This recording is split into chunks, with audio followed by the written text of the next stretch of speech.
Historia del cristianismo, escrita por Justo L. González.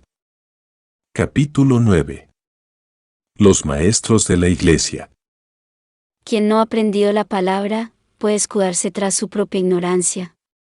Pero quien la ha escuchado, y persiste en su incredulidad, recibirá más daño mientras mayor sea su sabiduría. Clemente de Alejandría.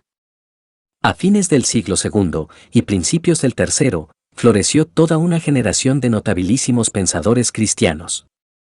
Esto se debió en parte al reto de las herejías que hemos discutido en el capítulo anterior, y, en algunos casos, de otras que mencionaremos según sea necesario en el curso de nuestra narración, y en parte también a que, gracias a la obra de Justino y otros como él, se iba haciendo más fácil construir puentes entre la fe cristiana y la cultura de la época. Durante los primeros años de vida de la Iglesia, lo que los cristianos escribían se dirigía normalmente hacia algún problema o cuestión específica, y por tanto se nos hace difícil reconstruir la totalidad de su pensamiento. Esto es cierto, por ejemplo, de las epístolas de Pablo. Por ellas sabemos que Pablo era un escritor y pensador de mucha habilidad, y estudiándolas podemos llegar a conocer mucho del pensamiento paulino. Pero cada una de estas epístolas está escrita en circunstancias concretas y Pablo se dirige a esas circunstancias. Por lo tanto, las epístolas de Pablo no nos dan un cuadro completo de toda la teología paulina. Sabemos, por ejemplo, lo que Pablo pensaba acerca de la resurrección, porque en la iglesia de Corinto había ciertas dudas al respecto, y el apóstol trató de responder a esas dudas. Pero acerca de muchas otras cuestiones no nos es posible conocer el pensamiento de Pablo, sencillamente porque el apóstol nunca tuvo ocasión de discutirlas en sus cartas. Lo mismo es cierto de todos los escritos cristianos del siglo I y de la primera mitad del segundo. Las epístolas de Ignacio nos ofrecen preciosos panoramas de su visión del martirio. Pero fueron escritas durante un periodo de no más de 2 semanas, y por tanto sería injusto esperar encontrar en ellas toda una exposición de la fe cristiana. Pero durante la segunda mitad del siglo II, ante el reto de los gnósticos y de Marción, fue necesario que algunos cristianos trataran acerca de la totalidad de la fe cristiana. En efecto, podría decirse que los gnósticos fueron los primeros teólogos que trataron de sistematizar toda la doctrina cristiana. En ese intento de sistematización, tergiversaron esa doctrina de tal modo que los demás cristianos la vieron amenazada y se dedicaron a refutar las especulaciones de los herejes. Dado el vasto alcance de esas especulaciones, las obras que los cristianos escribieron contra ellas tuvieron que tener el mismo alcance, y así surgieron los primeros escritos que nos dan una idea de la totalidad de la teología cristiana en los primeros siglos. Estos escritos son las obras de Ireneo de León, Clemente de Alejandría, Tertuliano de Cartago y Orígenes, también de Alejandría. Ireneo de León. Ireneo era natural de Asia Menor, probablemente de Esmirna, donde nació alrededor del año 130 y donde fue también discípulo del obispo Policarpo, acerca de cuyo martirio hablamos en el capítulo anterior. Durante toda su vida, Ireneo fue admirador ferviente de su maestro Policarpo, y en sus escritos se refiere repetidamente a las enseñanzas de un anciano o presbítero, cuyo nombre no menciona, pero que parece ser Policarpo. En todo caso, por razones que desconocemos, Ireneo se trasladó a Lyon, en lo que hoy es Francia. Allí llegó a ser presbítero de la iglesia, que le envió a Roma con una carta para el obispo de esa ciudad. Ireneo estaba en Roma cuando tuvo lugar la persecución en Lyon y Viena que hemos discutido anteriormente. En esa persecución, el obispo Fotino entregó su vida como mártir, y por tanto cuando Ireneo regresó a Lyon quedó a cargo de la dirección espiritual de la iglesia, que le eligió para que fuese su obispo. Ireneo era ante todo un pastor. Su interés no estaba en la especulación filosófica, ni en descubrir secretos recónditos hasta entonces desconocidos, sino en dirigir a su grey en la sana doctrina y la vida correcta. Por lo tanto, sus escritos no intentan elevarse en altos vuelos especulativos, sino que pretenden sencillamente refutar a los herejes e instruir a los creyentes. Aunque Ireneo compuso otros escritos, son 2 las obras suyas que se conservan: la demostración de la fe apostólica y la refutación de la falsa gnosis, esta última mejor conocida como Contra las herejías. En la primera de estas obras, Ireneo está tratando de instruir a su grey sobre algunos puntos de la fe cristiana. En la segunda, está tratando de refutar a los gnósticos. En ambas, Ireneo se limita a exponer la fe que ha recibido de sus maestros, sin tratar de adornarla con especulaciones de su propia cosecha. Por tanto, mucho más que cualquiera de los otros teólogos que hemos de estudiar aquí, Ireneo nos muestra lo que era la doctrina común de la Iglesia hacia fines del siglo II. De igual modo que Ireneo es ante todo pastor, él mismo concibe a Dios como un pastor. Dios es un ser amante que crea el mundo y a la humanidad, no por necesidad ni por error, como pretendían los gnósticos, sino por razón de su propio deseo de tener una creación a la cual amar y a la cual dirigir, como el pastor dirige la grey hacia el redil. Desde esta perspectiva, toda la historia aparece como el proceso mediante el cual el divino pastor va dirigiendo su creación hacia la consumación final. La corona de la creación de Dios es la criatura humana. El ser humano fue creado desde el principio como un ser libre y por tanto responsable. Esa libertad es tal que mediante ella podemos conformarnos más y más a la voluntad y a la naturaleza divinas y gozar de una comunión siempre creciente con nuestro Creador. Pero, por otra parte, la criatura humana no fue creada desde un principio en toda su perfección. Como pastor que es, Dios colocó a la primera pareja en el paraíso, no en un estado de perfección, sino como niños. Lo que esto quiere decir es que Dios tenía el propósito de que el ser humano de tal modo creciera en comunión con el que a la larga llegara a estar aún por encima de los ángeles. Los ángeles son seres superiores a nosotros solo provisionalmente. Cuando se cumpla en la humanidad el propósito divino, los seres humanos estaremos por encima de los ángeles, pues gozaremos de una comunión con Dios más estrecha que la de ellos. La función de los ángeles es semejante a la del tutor que ha de dirigir los primeros pasos de un príncipe. Aunque por el momento el tutor está por encima del príncipe, a la larga le quedará supeditado. Dios creó entonces a la humanidad, como niños, para que fuera creciendo y acostumbrándose a la comunión con Él. Además de los ángeles, Dios contaba con sus dos manos, el Verbo y el Espíritu Santo, para dirigir e instruir a la humanidad. Guiados por esas manos, los seres humanos hemos de recibir instrucción y crecimiento, preparándonos cada vez más para una comunión más y más íntima con Dios. Esto es lo que Ireneo llama divinización. El propósito último de Dios es hacernos cada vez más semejantes a Él. Esto no quiere decir que de algún modo nos disolvamos en la divinidad, ni que lleguemos a ser iguales a Dios. Al contrario, Dios se encuentra tan por encima de nosotros que por mucho que crezcamos en nuestra semejanza a Él siempre nos quedará más camino por andar. Empero uno de los ángeles, Satanás, sintió celos del destino tan elevado que Dios reservaba para la criatura humana y por tanto tentó e hizo pecar a Adán y Eva.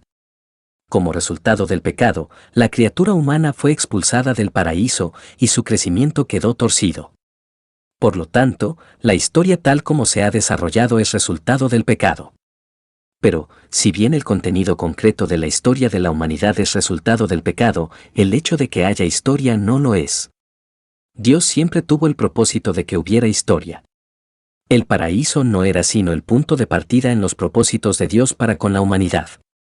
Lo mismo puede decirse con respecto a la encarnación de Dios en Jesucristo. La encarnación no es el resultado del pecado humano. Al contrario, desde un principio Dios tenía el propósito de unirse a la humanidad como lo ha hecho en Jesucristo. De hecho, el Verbo encarnado fue el modelo que Dios utilizó al crear al ser humano según su imagen y semejanza.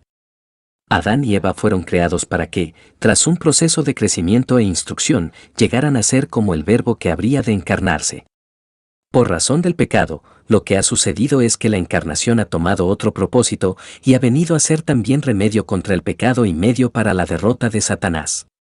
Aún antes de la encarnación, y desde el momento mismo del primer pecado, Dios ha estado dirigiendo a la humanidad hacia una comunión más íntima con Él. Por ello es que Dios maldice a la serpiente y a la tierra, mientras que solo castiga al hombre y la mujer. En el momento mismo de las maldiciones, Dios continúa llevando a cabo sus propósitos redentores. En esos propósitos, el pueblo de Israel juega un papel importantísimo, pues es en la historia del pueblo escogido que las manos de Dios han continuado su obra de ir preparando a la humanidad para la comunión con Dios. Por tanto, el Antiguo Testamento no es la revelación de un Dios ajeno a la fe cristiana, sino que es la historia de cómo Dios ha continuado sus propósitos redentores aún después del pecado de Adán y Eva. Por fin, al llegar el momento adecuado, cuando la humanidad había recibido la preparación necesaria, el Verbo se encarnó en Jesucristo. Jesús es el segundo Adán, porque en su vida, muerte y resurrección se ha creado una nueva humanidad, y en todas sus acciones Jesús ha ido corrigiendo el mal que fue hecho en el primer pecado.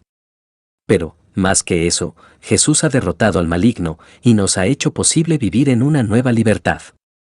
Quienes están unidos a Él mediante el bautismo, la fe y la comunión participan de su victoria.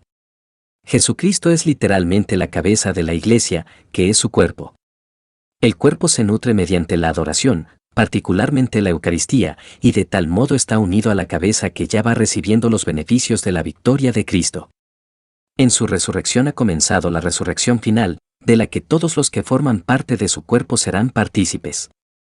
Cuando llegue la consumación final, y el reino de Dios se establezca, esto no querrá decir que la tarea de Dios como pastor habrá terminado. Al contrario, la humanidad redimida continuará creciendo en comunión con Dios, y el proceso de divinización continuará por toda la eternidad, llevándonos siempre más cerca de Dios. En resumen, la teología de Ireneo consiste en una grandiosa y amplísima visión de la historia, de tal modo que los propósitos de Dios van cumpliéndose a través de ella. En esa historia, el punto central es la encarnación de Jesucristo, no sencillamente porque Él haya venido a enderezar la torcida carrera de la humanidad, sino también y sobre todo porque desde el mismo momento de la creación ya Dios proyectaba la encarnación como punto culminante de su obra. El propósito de Dios es unirse al ser humano, y esto ha ocurrido en Jesucristo de un modo inigualable. Clemente de Alejandría. Muy distintos son los intereses y la teología de Clemente de Alejandría. Al parecer, Clemente era natural de Atenas, la ciudad que durante siglos había sido famosa por sus filósofos. Sus padres eran paganos, pero el joven Clemente se convirtió de algún modo que desconocemos, y se lanzó entonces en búsqueda de quien pudiese enseñarle más acerca del cristianismo. Tras viajar por buena parte del Mediterráneo, encontró en Alejandría un maestro que le satisfizo. Este maestro era Panteno, de quien es poco lo que sabemos. Pero en todo caso Clemente permaneció en Alejandría y sucedió a Panteno a la muerte de su maestro. En el año 202, a causa de la persecución de Septimio Severo, a la que hemos de referirnos en el próximo capítulo, Clemente se vio obligado a abandonar Alejandría y anduvo por varias regiones del Mediterráneo oriental, particularmente Siria y Asia Menor, hasta su muerte, que tuvo lugar alrededor del año 215. Alejandría, donde Clemente recibió su formación teológica y donde primero ejerció su magisterio, era el centro donde se daban cita todas las diversas doctrinas que circulaban en esa época, y era también por tanto el centro de la fiebre sincretista que hemos mencionado en repetidas ocasiones. Acerca de esto tenemos un testimonio interesantísimo en lo que el emperador Adriano le escribe a su cuñado el cónsul Serviano acerca del Egipto, cuya capital era Alejandría. Queridísimo Serviano, el Egipto que tanto me alababas me parece ser ligero, vacilante y mariposeador entre los humores de cada momento. Los que adoran a Serapis son cristianos. Y los que se dan el título de obispos de Cristo son devotos de Serapis. No hay jefe de la sinagoga de los judíos, ni samaritano, ni presbítero cristiano, que no sea también numerólogo, adivino y saltimbanqui. Son gente altamente sediciosa, vana e injuriosa, y su ciudad es opulenta, rica, fecunda. En ella nadie está ocioso. Unos soplan vidrio, y otros fabrican papel, y todos parecen ser tejedores de lino o tener algún oficio. Tienen trabajo los gotosos, los mutilados, los ciegos, y hasta los inválidos. El único Dios de todos ellos es el dinero, a quien adoran los cristianos, los judíos y toda clase de gente. Por el resto de la carta de Adriano, sabemos que estaba enojado con los alejandrinos, y por ello todo lo que había visto en aquella ciudad le parecía mal.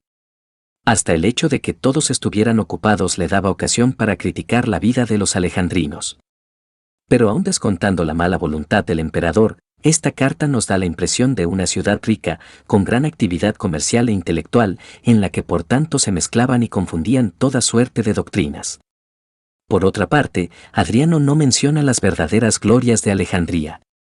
Además de su faro, que era una de las 7 maravillas de la antigüedad, Alejandría contaba con su famosísima biblioteca y con su museo o templo de las musas, es decir, algo así como una universidad. Allí se daban cita los más distinguidos pensadores del momento, y por tanto Alejandría era conocida en todo el imperio como el centro de la vida intelectual del Mediterráneo. Fue en esa ciudad que Clemente halló a Panteno y formó su teología. Por tanto, no ha de extrañarnos el que su propio pensamiento muestre notables afinidades hacia el pensamiento filosófico de su época. Además, Clemente no fue pastor como Ireneo, sino maestro, y maestro de intelectuales.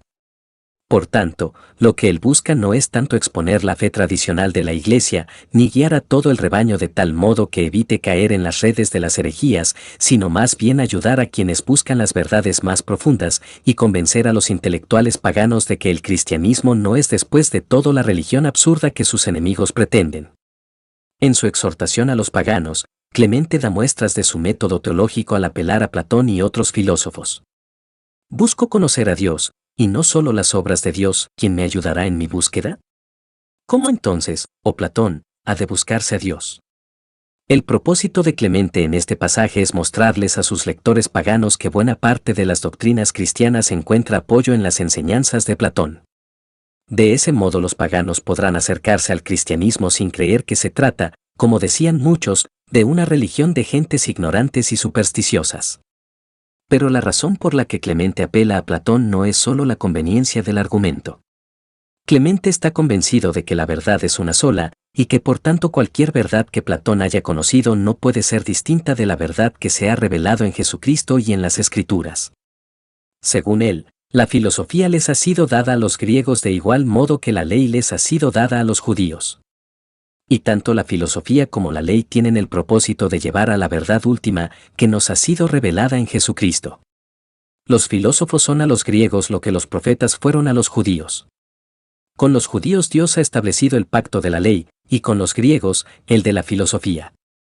¿Cómo entonces hemos de coordinar lo que nos dicen los filósofos con lo que nos dicen las Escrituras? A simple vista, parece haber una enorme distancia entre ambos. Pero según Clemente, un estudio cuidadoso de las Escrituras nos llevará a las mismas verdades que los filósofos enseñaron. Esto se debe a que todas las Escrituras están escritas en alegorías o, como dice Clemente, en parábolas.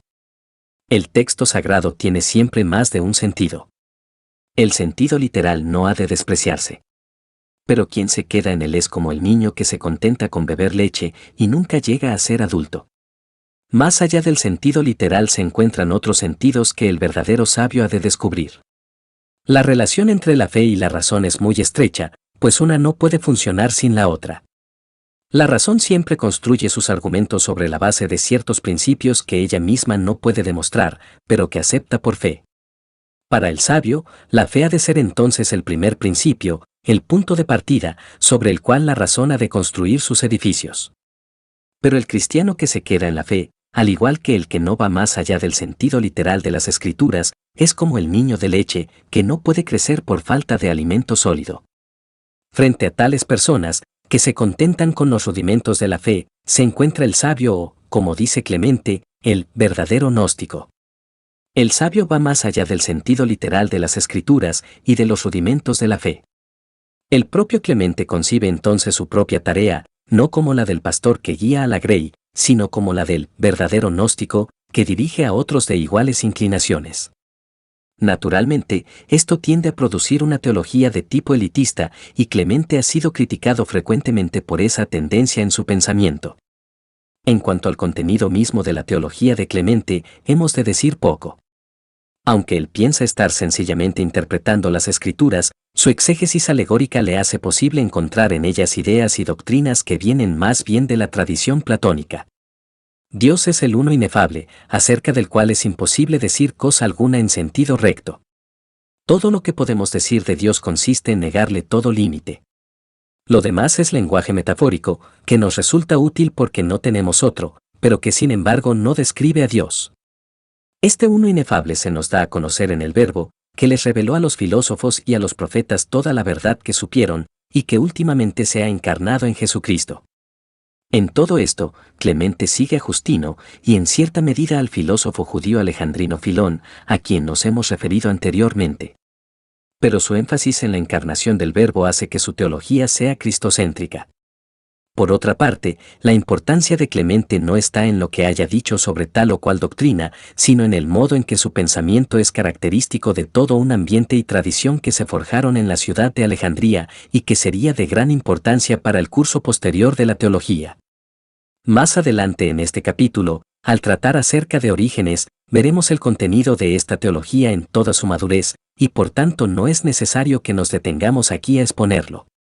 Baste decir que se trata de un tipo de teología cuya preocupación fundamental consiste en construir puentes entre la fe cristiana y la cultura que la rodea. Es una teología construida más para las gentes cultas que para las masas. Tertuliano de Cartago. Todo lo contrario sucede en el caso de Tertuliano. Al parecer, Tertuliano nació en la ciudad africana de Cartago alrededor del año 150. Pero fue en Roma, cuando contaba unos 40 años, que se convirtió al cristianismo. Algún tiempo después regresó a su ciudad natal, donde se dedicó a escribir en defensa de la fe contra los paganos y en defensa de la ortodoxia contra los herejes. Puesto que al parecer era abogado, o al menos había sido adiestrado en la ciencia retórica y en los procedimientos que usaban los abogados, toda su obra lleva el sello de una mente legal. Más arriba, página 57, hemos citado su comentario acerca de la sentencia injusta de Trajano. Al leer esas líneas, nos viene a la mente la imagen de un abogado que apela a un tribunal superior contra la sentencia injusta de un tribunal inferior.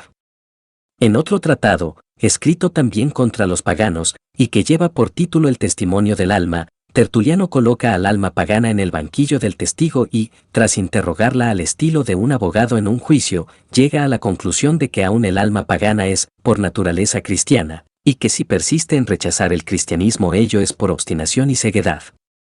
Sin embargo, la obra en que de veras puede verse el espíritu legal de Tertuliano es su prescripción contra los herejes. En el lenguaje legal de la época, el término prescripción tenía al menos dos sentidos. En primer lugar, una prescripción era un argumento legal que se presentaba antes del caso mismo, para demostrar que el juicio no tenía lugar. Si, aun antes de comenzar a debatir lo que se pleiteaba, una de las partes podía probar que la otra no tenía derecho a presentar demanda, o que la demanda no estaba en regla, o que el tribunal no tenía jurisdicción, se cancelaba el juicio. El otro sentido de la palabra prescripción aparecía por lo general en la frase prescripción de largo tiempo. Lo que esto quería decir era que si alguien había estado en posesión de una propiedad o de un derecho por cierto tiempo, y nadie se lo había disputado, esa persona quedaba en posesión legal de la propiedad o del derecho en cuestión, aunque apareciese después quien se lo disputara. Tertuliano utiliza el término en ambos sentidos, como si se tratara de un pleito entre la Iglesia ortodoxa y los herejes. Su propósito es demostrar, no sencillamente que los herejes no tienen razón o que están equivocados, sino aún más, que ni siquiera tienen derecho a entrar en discusión con los ortodoxos. En efecto, las escrituras son propiedad de la Iglesia. Durante varias generaciones, la Iglesia las ha utilizado sin que nadie se las dispute. Aun cuando no fueran originalmente su propiedad, ya de hecho lo son. Por tanto, los herejes no tienen derecho alguno a utilizarlas. Los herejes han llegado a última hora y pretenden cambiar lo que por su origen y por prescripción de largo tiempo pertenece a la Iglesia. Que las escrituras son propiedad de la Iglesia puede mostrarse fácilmente con solo mirar a las iglesias apostólicas, donde esas escrituras han sido leídas e interpretadas de igual manera desde tiempos de los apóstoles. Roma, por ejemplo, puede mostrar una línea ininterrumpida de obispos que se remonta hasta los apóstoles Pedro y Pablo. Y lo mismo puede decirse de Antioquía y de varias otras iglesias. Todas estas iglesias apostólicas concuerdan en su uso e interpretación de las escrituras, según han venido haciéndolo desde sus principios. Además, por sus propios orígenes los escritos de los apóstoles son propiedad de esas iglesias, pues fue a ellas que los apóstoles se los legaron. Todo esto quiere decir que, si las escrituras son propiedad de la Iglesia, los herejes no tienen derecho a discutir con los ortodoxos sobre la base de las escrituras. Aquí aparece la prescripción, en el otro sentido. Si los herejes no tienen derecho a interpretar las escrituras, toda discusión con ellos acerca de esa interpretación está de más. La Iglesia, dueña de las escrituras, es la única que tiene derecho a utilizarlas y emplearlas. Este argumento contra los herejes, utilizado por primera vez por Tertuliano, ha sido empleado repetidamente en ocasiones posteriores contra toda clase de disidentes. Por cierto, fue uno de los principales argumentos utilizados por los católicos contra los protestantes a partir del siglo XVI. En el caso de Tertuliano, sin embargo, debemos notar que la razón última por la que la Iglesia tiene derecho a las Escrituras es que puede mostrar una uniformidad, no solo de sucesión formal, sino también de doctrina, a través de todas las generaciones a partir de los apóstoles. Esto era precisamente lo que se discutía en el siglo XVI, pues los protestantes decían que la Iglesia católica se había apartado de su propia doctrina inicial. Pero el espíritu legalista de Tertuliano va mucho más allá de estos argumentos. En efecto, Tertuliano piensa que la promesa bíblica en el sentido de que quien busca ha de hallar quiere decir que, una vez que uno ha encontrado la fe cristiana, toda búsqueda ha de cesar. Para el cristiano, entonces, toda búsqueda es una falta de fe. Has de buscar hasta que encuentres, y una vez que lo hayas encontrado, has de creer. A partir de entonces, todo lo que tienes que hacer es guardar lo que has creído. Y además has de creer que nada más hay que haya de ser creído, ni nada más que haya de buscarse. Prescripción 9. Esto quiere decir que basta con la regla de fe de la Iglesia y que toda otra búsqueda es peligrosa. Naturalmente, Tertuliano sí permite que los cristianos traten de aprender más acerca de esa regla de fe. Pero todo lo que se salga de ella, o lo que venga de otras fuentes, ha de rechazarse. Esto es particularmente cierto de la filosofía pagana, ante la cual Tertuliano toma una posición radicalmente opuesta a la de Clemente. Más arriba, página 72, hemos citado sus palabras contrastando a Atenas con Jerusalén. La misma actitud prevalece en su opinión acerca de la dialéctica, es decir, del método de la filosofía. Miserable Aristóteles, quien les ha dado la dialéctica. Les dio el arte de construir para derribar, un arte de sentencias resbalosas y de argumentos crudos, que sirve para rechazarlo todo, y que en fin de cuentas no trata de nada. Prescripción 7. En resumen, Tertuliano se opone a toda especulación. Hablar, por ejemplo, de lo que Dios puede hacer sobre la base de su omnipotencia es perder el tiempo y arriesgarse a caer en el error. Lo que hemos de preguntarnos es, no qué podría Dios hacer, sino qué es lo que en efecto Dios ha hecho. Esto es lo que enseña la Iglesia. Esto es lo que se encuentra en las Escrituras. Lo demás es curiosidad ociosa y por demás peligrosa. Pero esto no implica que Tertuliano no sea capaz de utilizar argumentos lógicos contra sus adversarios. Al contrario, la lógica de Tertuliano es a menudo aplastante, como hemos visto en el caso de la prescripción. Pero el vigor de sus argumentos se encuentra, más que en su lógica, en su habilidad retórica, que llega hasta el sarcasmo. A Marción, por ejemplo, Tertuliano le dice que el Dios de la Iglesia ha creado todo este mundo con sus maravillas, y entonces reta a su contrincante a que le muestre siquiera un triste vegetal hecho por su Dios. Y luego le pregunta sarcásticamente en qué se ocupaba su Dios antes de revelarse hace unos pocos años. ¿Es que no amaba a la humanidad hasta última hora? De este modo, mediante una inigualable combinación de ironía mordaz con una lógica inflexible, Tertuliano se convirtió en el azote de los herejes y campeón de la ortodoxia. Y sin embargo, alrededor del año 207 aquel rudo enemigo de los herejes, aquel tenaz defensor de la autoridad de la Iglesia, se unió al movimiento montañista que el resto de los cristianos consideraba herético. Ese paso dado por Tertuliano es uno de los misterios insolubles de la historia de la Iglesia, pues sus propios escritos y los demás documentos de la época nos dicen poco acerca de sus motivaciones. Por tanto, es imposible decir a ciencia cierta por qué Tertuliano se hizo montañista. Pero si podemos, mediante el estudio del montanismo y del carácter de Tertuliano, ver algo de la afinidad que existía entre ambos.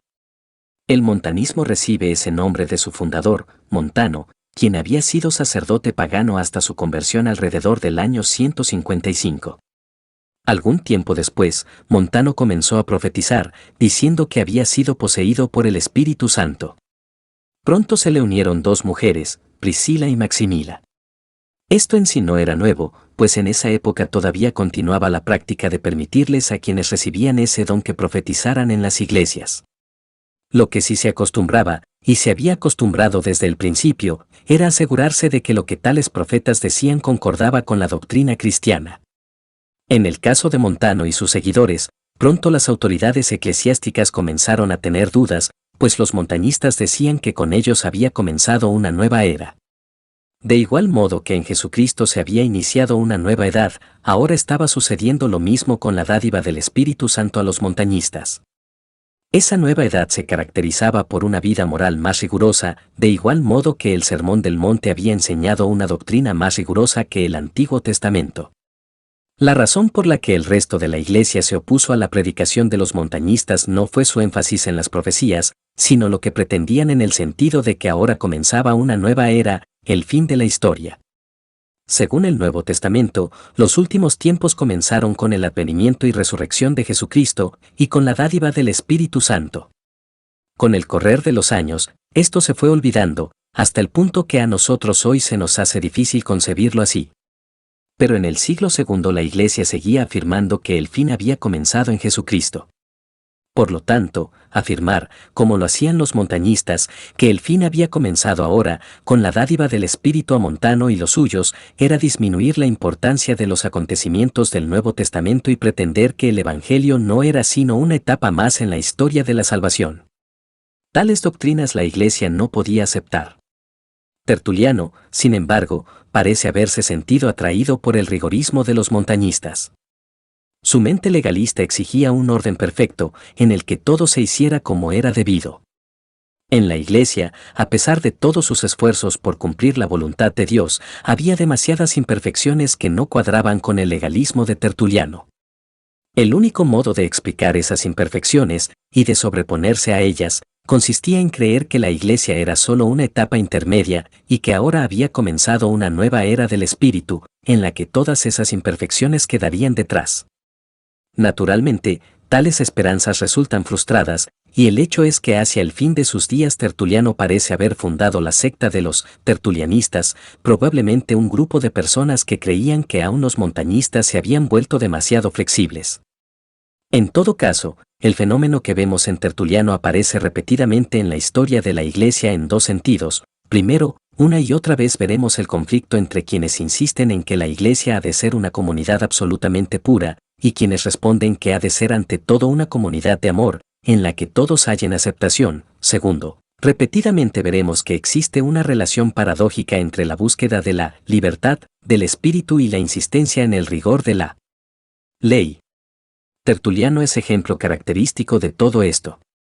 Aún después de hacerse montañista, Tertuliano no dejó de atacar a quienes a su parecer torcían la fe cristiana.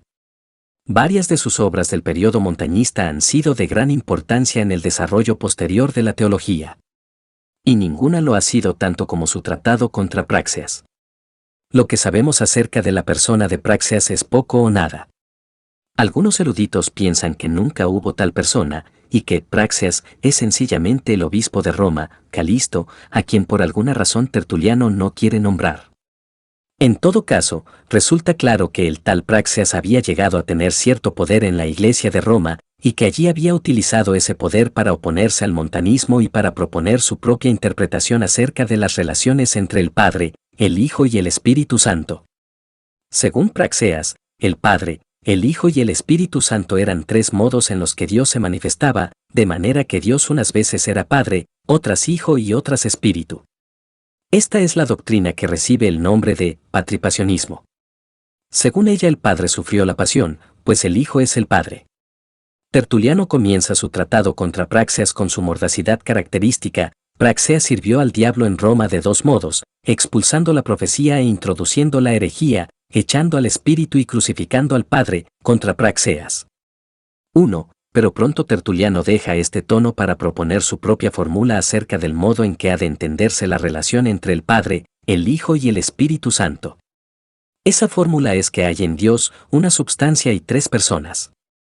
La importancia de esto es enorme, puesto que Tertuliano fue la primera persona en referirse a la Trinidad mediante el uso de esta fórmula, que después llegaría a ser generalmente aceptada. Esto no quiere decir, naturalmente, que Tertuliano inventara la doctrina de la Trinidad, pero sí que fue él quien creó el vocabulario que a la larga se hizo común.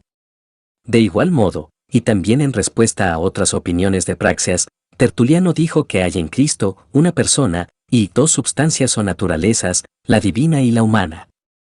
También esta fórmula, utilizada por primera vez por Tertuliano, vino a ser la fórmula generalmente aceptada para expresar la relación entre la divinidad y la humanidad en Jesucristo. Por todas estas razones, Tertuliano es un personaje único en la historia de la Iglesia. Ardiente defensor de la ortodoxia frente a toda clase de herejías, terminó por unirse a uno de los movimientos que el resto de la Iglesia consideraba herético.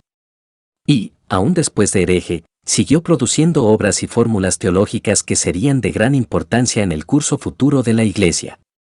Además, fue él el primer teólogo cristiano que escribió en lengua latina, que era la lengua común en la mitad occidental del imperio, y por tanto su pensamiento influyó notablemente sobre toda la teología occidental. Orígenes de Alejandría. El más distinguido discípulo de Clemente de Alejandría y el último de los 4 grandes maestros de la Iglesia que discutiremos en este capítulo es Orígenes. A diferencia de su maestro Clemente, Orígenes era hijo de padres cristianos. Durante la persecución de Septimio Severo, la misma que obligó a Clemente a abandonar Alejandría, el padre de Orígenes fue hecho prisionero y sufrió el martirio.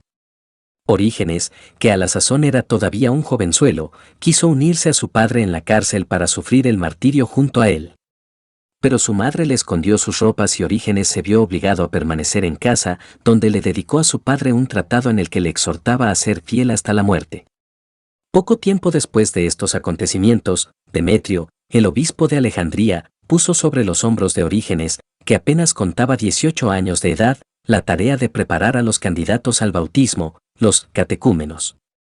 Esta era una gran responsabilidad, y el joven Orígenes, que sin lugar a dudas era un genio excepcional, llegó a ser famoso como maestro de la fe cristiana. Tras algunos años de enseñar a los catecúmenos, Orígenes se vio en la necesidad de dedicarse a discípulos más adelantados, pues muchas gentes cultas venían a pedir su instrucción. Entonces dejó la enseñanza de los catecúmenos en manos de algunos de sus discípulos, y se dedicó por entero a la labor docente en una escuela cristiana al estilo de la que habían tenido anteriormente los grandes filósofos paganos. A esa escuela venían a escucharle, no solo cristianos de diversas partes del imperio, sino también paganos como la madre del emperador y el gobernador de Arabia. Por diversas razones, entre las cuales no faltaron los celos, hubo conflictos entre Orígenes y el obispo de Alejandría. El resultado de esos conflictos fue que Orígenes se vio obligado a abandonar Alejandría e ir a vivir en Cesarea, donde continuó dedicándose al estudio y la enseñanza por 20 años más. Por fin, en tiempos de la persecución de Decio, Orígenes tuvo ocasión de mostrar la firmeza de su fe. Dado el carácter de esa persecución, Orígenes no fue muerto, sino torturado hasta tal punto que, puesto en libertad, murió al poco tiempo. Murió en la ciudad de Tiro cuando tenía unos 70 años de edad. La obra literaria de Orígenes fue inmensa. Puesto que sus conocimientos bíblicos eran enormes y estaba consciente de que el texto de las Escrituras contenía ligeras variantes, compuso la Exapla. Esta era una colección, en 6 columnas, del Antiguo Testamento en diversas formas, el texto hebreo, una transliteración en letras griegas de ese mismo texto, de modo que el lector que desconocía el hebreo pudiera conocer el sonido del hebreo, sobre la base del griego, y 4 versiones distintas al griego. Además, se dedicó a comparar los diversos textos del Antiguo Testamento y produjo toda una serie de símbolos para designar variantes, omisiones y añadiduras. Además, Orígenes compuso comentarios y sermones sobre buena parte del texto bíblico. Y a esto han de añadirse su apología contra Celso, que ya hemos citado, y su gran obra sistemática de los primeros principios, más conocida como De Principiis. El modo en que Orígenes pudo escribir tantas obras nos da idea de su genio, pues buena parte de su producción literaria fue dictada directamente a algún discípulo o escriba. Y hasta se nos cuenta que en algunas ocasiones llegó a dictar obras diferentes a 7 amanuenses simultáneamente. La teología de Orígenes sigue un espíritu muy parecido al de su maestro Clemente. Se trata de un intento de relacionar la fe cristiana con la filosofía que estaba en boga en Alejandría en esa época. Esa filosofía era lo que los historiadores llaman el neoplatonicismo. Pero Orígenes está mucho más consciente que Clemente de la necesidad de asegurarse que ese interés filosófico no le lleve a negar alguna de las doctrinas fundamentales del cristianismo. Según él, nada que difiera de la tradición de los apóstoles y de la Iglesia ha de aceptarse como verdadero, De Principiis, Prefacio, 2. Esa tradición incluye ante todo la doctrina según la cual hay un solo Dios, creador y ordenador del universo, y por tanto las especulaciones gnósticas que pretenden que otro ha creado este mundo han de ser rechazadas. En segundo lugar, la doctrina apostólica nos enseña que Jesucristo es el Hijo de Dios, nacido antes que todas las criaturas, y que se ha encarnado de tal modo que, al mismo tiempo que se hizo hombre, siguió siendo Dios. Sobre el Espíritu Santo, según Orígenes, la tradición apostólica no está del todo clara, excepto en el sentido de que su gloria es la misma del Padre y del Hijo. Por último, esa tradición afirma que el alma ha de recibir recompensa o castigo según su vida en este mundo, y que al final habrá una resurrección del cuerpo, que se levantará incorruptible. Una vez afirmado esto, sin embargo, Orígenes se siente libre para alzarse en altos vuelos especulativos. Por ejemplo, puesto que la tradición de los apóstoles y de la Iglesia no nos da detalles acerca del modo en que el mundo fue creado, Orígenes se lanza a investigar esta cuestión. En los primeros capítulos del Génesis hay dos historias de la creación, hecho este que conocían los sabios judíos aún antes de tiempos de Orígenes y que ha de resultar claro a quien quiera que lea esos capítulos con detenimiento. En una de esas historias, la primera, se nos dice que el ser humano fue creado a imagen y semejanza de Dios, y que varón y hembra lo creó. En la segunda, se nos dice que Dios hizo primero a Adán, de cuya costilla formó después a Eva. En la primera historia, el verbo griego que se utiliza para la acción de Dios corresponde a nuestro verbo, crear, mientras que el que aparece en la segunda corresponde a nuestro plasmar. ¿Cómo explicar estas diversidades? Naturalmente, Orígenes no puede recurrir, como lo hacen los eruditos modernos, a la explicación según la cual lo que tenemos aquí es la conjunción de dos tradiciones distintas. Según él, si hay dos historias de la creación, esto ha de ser porque hubo dos creaciones. La primera creación, según Orígenes, fue puramente espiritual. Los seres que Dios hizo eran espíritus carentes de cuerpo. Es por esto que el texto dice que eran varón y hembra, es decir, sin distinciones sexuales. También es por ello que se utiliza el verbo crear más bien que plasmar. El propósito de Dios era que los espíritus que había creado se dedicaran a su contemplación. Pero algunos de ellos apartaron la vista del Creador y por ello cayeron. Fue entonces que Dios produjo la segunda creación. Esta creación es material y ha sido puesta como refugio u hogar provisional para los espíritus caídos. De esos espíritus, los que cayeron más bajo se han vuelto demonios, y los demás se han vuelto seres humanos. Fue para estos seres humanos que Dios creó los cuerpos que ahora poseemos, de los cuales se dice que los plasmó del polvo de la tierra, y que unos son varones y otros hembras. Naturalmente, esto quiere decir que todos los seres humanos existíamos antes de nacer en este mundo, y que la razón por la cual estamos aquí es que pecamos en esa existencia anterior y puramente espiritual. Resulta interesante notar que, aunque Orígenes cree derivar sus ideas del texto bíblico, en realidad se derivan de Platón, quien había enseñado que las almas se hallan en este mundo porque han caído del mundo superior de las puras ideas. En este mundo, el diablo y sus demonios nos tienen sujetos, y Jesucristo ha venido por tanto para destruir el poder del diablo y para mostrarnos el camino que hemos de seguir en nuestro regreso al mundo espiritual. Pero, según Orígenes, puesto que en fin de cuentas el diablo es también un espíritu como el nuestro, y puesto que Dios es amor, al fin hasta el diablo se salvará y toda la creación regresará a su estado inicial, cuando todo era espíritu. Sin embargo, los espíritus seguirán siendo libres, y por tanto nada impide que haya una nueva caída, un nuevo mundo material, y una nueva historia, y que por tanto el ciclo de caída-restauración-caída continúe para siempre. Al tratar de juzgar todo esto, lo primero que tenemos que hacer es rendir tributo a la amplitud de horizontes que Orígenes trata de abarcar. Esto es lo que le ha ganado admiradores en diversas generaciones. Además, hemos de recordar que Orígenes propone todo esto no como la verdad que ha de ser aceptada por todos, ni como algo que ha de sustituir o de superar a las doctrinas de la Iglesia, sino como sus propias especulaciones, que nunca han de tener la misma autoridad de la tradición apostólica. Pero, una vez dicho esto, es necesario señalar que en muchos puntos Orígenes parece ser más platónico que cristiano. Así, por ejemplo, Orígenes niega la doctrina de los gnósticos y de Marción según la cual este mundo ha sido creado por un ser inferior. Pero en fin de cuentas llega a la conclusión de que la existencia del mundo material es el resultado del pecado, y que los propósitos iniciales de Dios no incluían la existencia de este mundo ni de la historia. En esto, Orígenes contrasta con Ireneo, para quien la historia era parte fundamental del plan de Dios. Y en lo que se refiere a la preexistencia de las almas y el ciclo eterno de caídas y restauraciones, no cabe duda de que Orígenes se aparta de lo que ha sido siempre la doctrina de la Iglesia. Conclusión general. En este capítulo hemos visto tres tendencias teológicas distintas. Ireneo es el defensor de la doctrina tradicional de la Iglesia, el pastor que se preocupa porque la sana doctrina prevalezca en su Iglesia. Tertuliano es también defensor de la doctrina tradicional, pero su propio legalismo en esa defensa le lleva a la larga a romper con la misma Iglesia que pretendía defender. Clemente y Orígenes son más pensadores que pastores y, aunque se ocupan de defender la fe frente a los paganos, su verdadera preocupación está en descubrir los secretos más elevados de Dios y de su creación. De los tres, es probablemente Ireneo quien más se acerca al espíritu original del Evangelio. Desafortunadamente, con el correr de los siglos la teología de Ireneo quedó relativamente olvidada, mientras que el influjo de los otros dos tipos de teología se hizo sentir cada vez más.